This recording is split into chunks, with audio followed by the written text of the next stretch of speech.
Hi, my name's Stephen Ward, and I have to say, first, thank you very much for joining me for this webinar. I'm excited to bring this information to you because it's been a lot of work putting this all together, and I think it's going to be really valuable though, because I believe I've identified some skills, some particular skill areas where expats and repats actually have an advantage in the job market. So I'm going to talk about what those skills are, how to talk about them, and so on. Okay? So we'll go ahead and get started. I've broken this presentation down into three areas. Identifying your skills, framing your skills, the right way to talk about it, and then leveraging those skills to your benefit through practicing this method, and so on. Okay? In the leverage section, I'm also going to talk about a resume customization resource that is just phenomenal, actually. And, when I found out about it, it really was paradigm changing. It really changed the whole way I looked at the process of customizing resumes for a job that I was applying to. Now, the STAR method also is something that's a really powerful technique for talking about your story and showing your skills. Okay? This is actually a technique that diplomats learn as they go through the process of the Foreign Service exam. So the Foreign Service exam is a series of tests the diplomats have to go through in the United States. And I went through it myself up until the very last stage. And this method is what they study to get through those hoops, to jump through those hoops. So you're literally going to be learning a method that diplomats learn here to talk about your skills. All right, so we're going to go ahead and jump in then to the identifying section of the presentation, where we're going to define hard and soft skills, talk about empathy and creativity in particular, and also a few others that you may feel that you've learned in your own journey. Right? So what are hard and soft skills? Hard skills are those skills that are pretty easily quantifiable. Right? They're tools. And certifications are ways that we show those skills. Right? So having a project management professional certification or some kind of computer science certification is a pretty clear way of proving that you have a certain set of skills. Programming languages are similar, and I've given a few examples. C#, Java, JavaScript. It's fairly easy to, show your work in this field or to be tested on your knowledge, and for an employer to say, okay, they've got the amount of knowledge we need, we can hire them. Right? Foreign languages also kind of similar. We're actually going to be focusing more on soft skills, though. And soft skills are less quantifiable, and in fact, they're harder to learn. Right? So there's a big focus on hard skills. Hard skills are very important, but they're generally easier to teach than soft skills are, which is kind of ironic because it's a hard skill that's going to get your resume in the short stack. Right? So you really need to have the hard skills needed for a certain job opening before you apply. It's the soft skill that's going to make you stand out from the others that have all similar levels of hard skills. Right? The two that I've identified as being particularly relevant for expats and repats are empathy and creativity. Now within those are actually two pretty broad categories. And within those categories, there are some further skills. So I've identified communication skills, culture sensitivity, cultural IQ, those kinds of skills, coordinating, right? Any kind of teamwork, working with people, those related skills. Along with creativity, you have pattern recognition, persistence, and grit. Okay? And I talk a lot about how I came to identify this particular skill set in the blog post you see linked, the expat advantages in the job search. I highly encourage you to check that out as well. If you think about creativity in particular, creativity, if you think of creative geniuses, right, the real creative geniuses like John Nash, who was the subject of the film A Beautiful Mind, his brilliant mind, kind of by definition, made him not really the kind of person you'd probably want to hire as a mid-level manager job working in a cubicle somewhere, right? His personality, the force of his creativity, all of these things that are very good qualities just make him not a good fit for that working environment. Right? Well, if you think about the position of expats that have been in a position to develop creative skills, pattern recognition, persistence, right? For example, registering my daughter's name when she was born, right? I had to deal with a bureaucrat that had never had a foreigner before, had never had somebody without a Korean name trying to register the name of their child. So they told me, oh, no, it's impossible. You have to use your mother's name because it's the Korean name. Right? Well, getting that kind of response, it does require creativity to come up with a way around that obstacle to try to explain, to see your perspective. It also takes persistence in not giving up. And, by pointing out and asking, well, what would you do if, two foreigners were married, right? Two Americans or two Australians or whatever, lived in this town and got married and had a child. Would you tell them they had to have a Korean name? And that made her, oh, okay, that's a good point. And that was enough. That was enough of an in to make her go and ask her boss and go up the chain without getting argumentative. Right? So these are exactly the kinds of qualities of creativity that expats bring to the table, while we have also had to be aware of these cultural differences and know when to just drop it. Right? So if there's an issue related to your spouse's family or something like that, where okay, I know that I'm right about something, but you have the sensitivity to just drop it when you need to. Right? So I firmly believe that in these fields, expats can actually have an advantage on some of these skills. And it's to your advantage to really talk about those and frame those right in your resume. Some other possible skills, and I've also linked another blog post where I discuss these. Constructive criticism, both giving and receiving, right? If you've ever been in a position where maybe a boss asks you for some feedback on something they wrote, and it's terrible, that's really a no-win situation because, you want to help the boss, you do, but you have to be very careful about how you do it. And even if you can explain with your words in a good way so that they're not offended and things, you better not let anybody else see that how many red marks you've put on that paper, because that'll be embarrassing for the boss. Right? So there's a lot of sensitivity related with that. Being detail oriented, that's related with, in my case, I have to know about two entirely different tax systems in two different countries. Immigration law for myself living in South Korea, and my wife who wants to live in the United States, sometime later. Public speaking, being tech savvy, staying in communication with your family and friends abroad, all of this stuff are things that you can leverage to your advantage in your resume and cover letter and so on. Okay? All right, so how do we actually tell our story in a way that uses these areas where we have strong advantages? That's going to be the subject of the second part of the presentation. And I'd like you to consider these examples.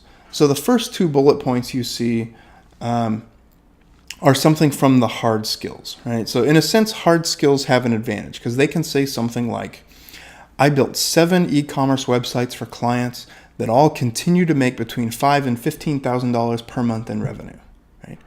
That's a pretty clear result of your action. Right? It's pretty easy for a hiring manager to read this and imagine in their head what you're going to do for them. It's like, wow, if they could do that for us, that's going to be great. Right? Discovered inefficiencies that increase productivity by 50%. Right? Same sort of thing, slightly more vague or general here, but similar idea. Increasing productivity by 50%. Okay, we could use some of that. Right? I hope they can do the same thing when they join our company. So it's kind of natural to talk about hard skills like this. But when it comes to soft skills, we end up saying things like extraordinary cultural awareness and emotional intelligence that lead to innovative solutions. Clear communication and problem solving in a multicultural environment, right? You say something like that to a hiring manager that has never left their home country, they're not going to have any frame of reference for this, or they might not have any frame of reference for this. They may have worked with people from other countries, but they might not have, right? So in order to rephrase this in a way that shows how your experience is going to benefit that future boss, let's consider this new example.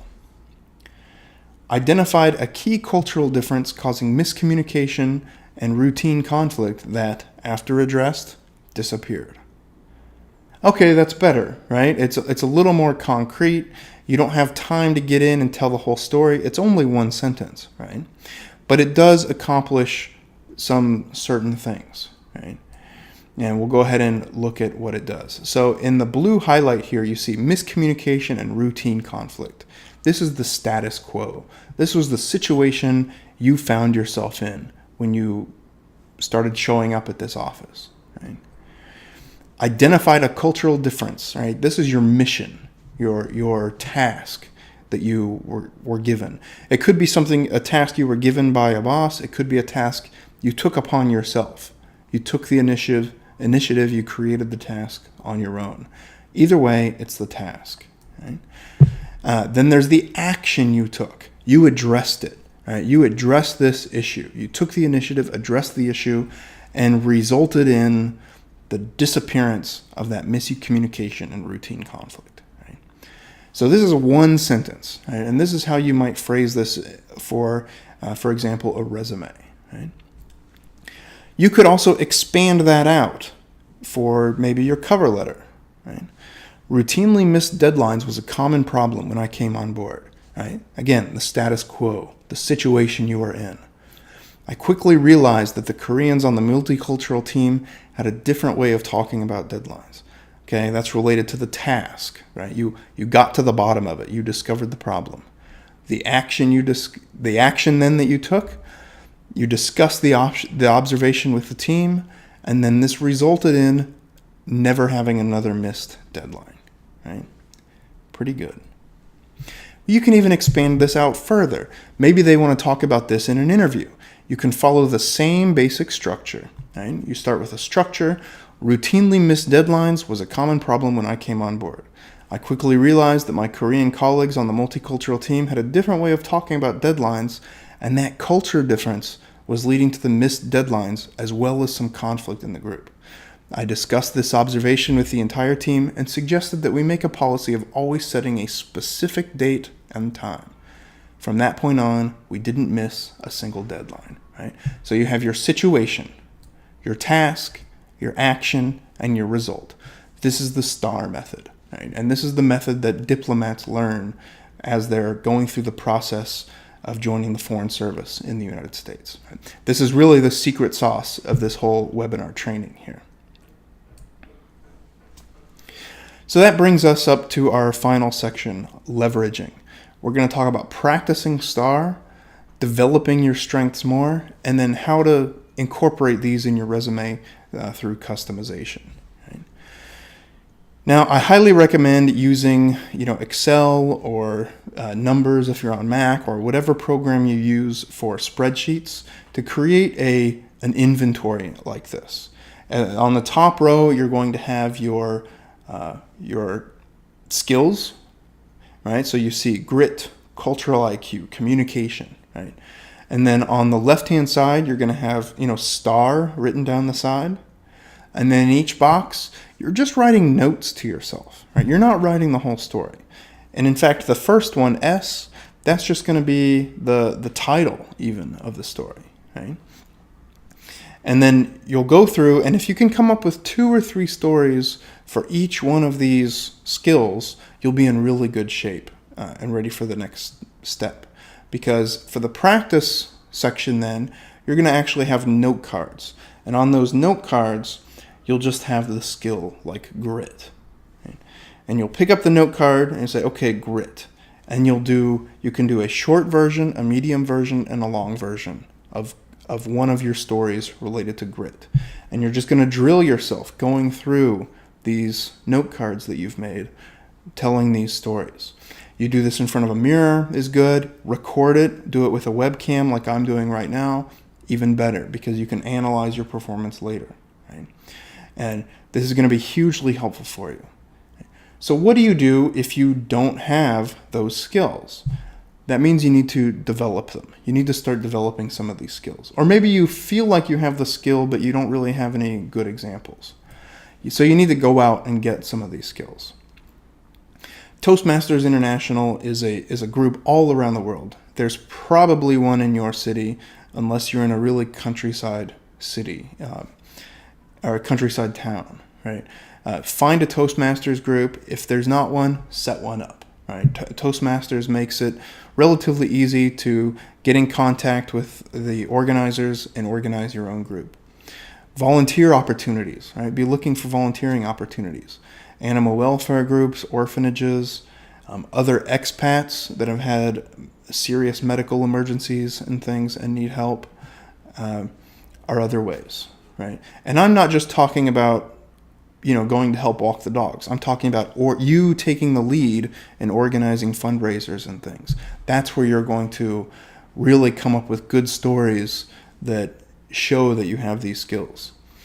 Also, being on the lookout for local government contacts you might have in your country. That always looks good if you're volunteering, working with the local government in some way. Online courses can actually be used pretty effectively for your hard skills. So things like Microsoft Excel, PowerPoint, even programming. It's possible to bring yourself up to a professional level in computer programming completely through online study. Some people have done it even using completely free resources. Right? You can go free, you can go cheap, whatever works for you, whatever, different teachers work better for different people. But there's, try it out, see what you can come up with. And this is how you would then develop some of these skills more. Now for customizing your resume, actually representing these skills in your resume, I have to talk about JobScan. It's an amazing resource. Now the address is jobscan.co, but if you go through our link, repat.pw/resume scanner, you'll actually get some bonus scans, some extra scans when you first sign up. And JobScan is designed for applicant tracking systems. And what those are computer programs that analyze, the 200 resumes that get submitted for a position. And, it's that first level screening. They screen those out. They spit out 10 or 20 that the computer thinks are good matches. And then those resumes are what gets sent to the HR department or the hiring manager or whatever. In reality, we always think that the cover letter is the first to get past the first gatekeeper. It's not.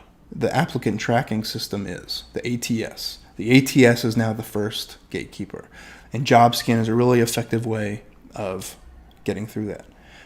But even if the organization you're dealing with doesn't have an applicant tracking system, there's something called mirroring in human psychology, right? So if you're having a conversation with someone, right, and you notice that they're crossing their arms like this, right?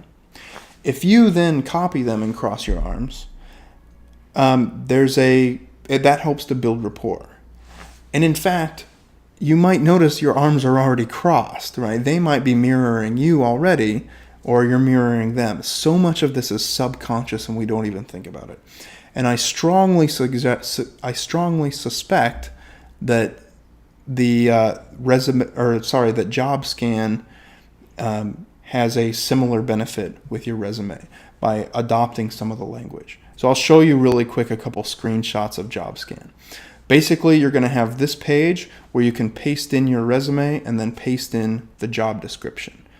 You just do that, and then you hit scan, and it's going to scan it for you and tell you, identify the important keywords, those important skills out of the job description, and how many of those, what the match rate is with your resume.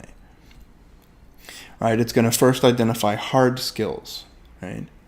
And then it's also going to go into the soft skills, right? And show how well you match up.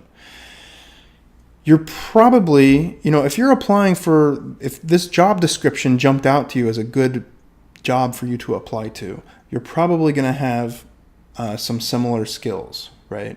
Already in your resume. You might not have the exact wording, right? This will help you to change it to the exact wording of the same as what's in the job description, right? That's what you need to get through those applicant tracking systems.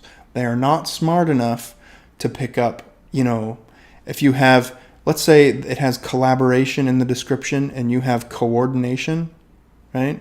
Yeah, they're kind of similar, but the ATS considers it totally different, right?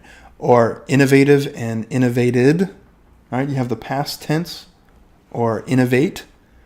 It's going to recognize those differently, right? So you want to make sure and have the exact wording from the job description in your resume. And this is the strength of JobScan. Okay? It's going to bring up a skills graph. This is also useful for you. And then another little interesting feature, it's going to have job recommendations based on your resume, right? Think about that. It's going to scan your resume and then actually propose some possible jobs for you that might be good matches for your resume. That's really powerful. That's a really powerful feature. Some tips for using JobScan. Start a spreadsheet specifically for tracking the jobs that you're applying for. So you're going to copy and paste, you'll type in the job title, organization. You'll copy and paste the URL, the URL of the job announcement. You'll also copy and paste the URL of your scan, right? So that results page that I just showed you, that's going to be a permanent website, always online. You need to save that. You could also do it with a bookmarks folder in your web browser, but I like the, like a Google Doc spreadsheet or something is probably safer, right? In the cloud, you're not going to lose it. As you apply for some jobs, these new skills that you're discovering in these job descriptions, start putting them into your skills inventory spreadsheet, right? So the one where you're collecting stories and organizing them according to the STAR method, right? That's going to help you later on. It's going to help you for future job applications and so on. Right? Finally, my third tip for using JobScan, sign up now. Even if you're not planning on applying for jobs until 6 months or a year from now, sign up now because every month you get 5 scans. And you're just going to keep on banking those scans. And then when you're ready, when you're a couple months away from moving back to your home country and you start pumping out those job applications, you have that bank of scans, and you don't have to sign up for the premium membership right away, right? You have a little bit more time. Right? Okay, so we've made it all the way through. The 3 sections, identifying, framing, and leveraging. We defined hard and soft skills. We talked about empathy and creativity as well as related skills. We talked about telling your story with the STAR method, which is a method that diplomats teach. It actually comes from something called the behavioral interview question system, right? We didn't really get into that. It's not that important, right? But it's just a method for responding to questions in a very active way that shows your skills. And then we talked about leveraging all of this to really capitalize on your skills and show them both in an interview situation, in your resume, and so on. All right, so that actually brings us to the end. So thank you very much for participating. If you're not in the Facebook group already, the Repat Success Network, please join. There's a link below for that. And also sign up for the newsletter and make sure you check out our blog, repatriate.me, to start getting useful information. So good luck to you. Drop me a line, steve@repatriate.me, or in the Facebook group. Say hello, ask your questions, because this is something we're all in it together. and we're all helping each other towards success. And the success of one of us is a success for all of us. So thanks again, and good luck.